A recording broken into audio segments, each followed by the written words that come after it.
কেউ যদি 10 বার সূরা ইখলাস বা কুল হুয়াল্লাহ সূরা পাঠ করে, কয়বার? 10 বার, রাতে দিনে যে কোনো সময় 10 বার যদি কেউ কুল হুয়াল্লাহ সূরা পাঠ করে, আল্লাহর নবী সাল্লাল্লাহু আলাইহি সাল্লামের হাদিসে ওয়াদা রয়েছে, আল্লাহ তাআলা ওই ব্যক্তির জন্য জান্নাতে একটা বিশাল প্রাসাদ নির্মাণ করবেন।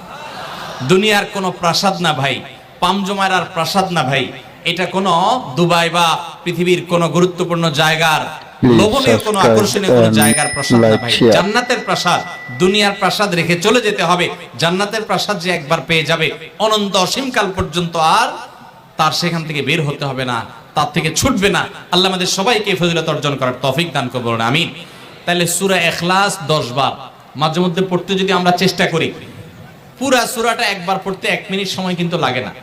কুল হুয়াল্লাহু আহাদ আল্লাহুস সামাদ লাম ইয়ালিদ ওয়া লাম ইউলাদ ওয়া লাম ইয়াকুল লাহু কুফুয়ান আহাদ, কয় সেকেন্ড সময় লাগছে?